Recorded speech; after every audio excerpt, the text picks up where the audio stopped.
महाशिवरात्रीनिमित्त मौजे बारसवाडा येथे अखंड हरिनाम व अमृत सोहळ्याचे आयोजन।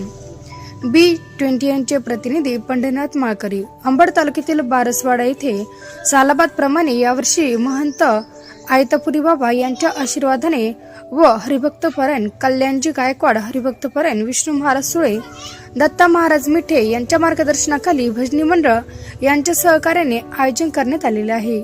प्रारंभ दिनांक 12 फेब्रुवारी भागवताचार्य सुनीताताई गायके शिरनेरकर, दिनांक 13 फेब्रुवारी अंजलीताई काळे छत्रपती संभाजीनगर, दिनांक 14 फेब्रुवारी तुकाराम बडे दोडोरगावकर, दिनांक 15 फेब्रुवारी भागीरथ माने वडीकाळा, दिनांक 16 फेब्रुवारी हरिभक्तपरायण गोपाळ महाराज समिंदर सोनक पिंपळगावकर यांचे काल्याचे कीर्तन सांगता होणार आहे। तरी बारसवाडा व परिसरातील भाविक भक्तांनी अखंड हरिनाम सप्ताहाचा लाभ घ्यावा असे आवाहन सप्ताह समितीने कळविले आहे।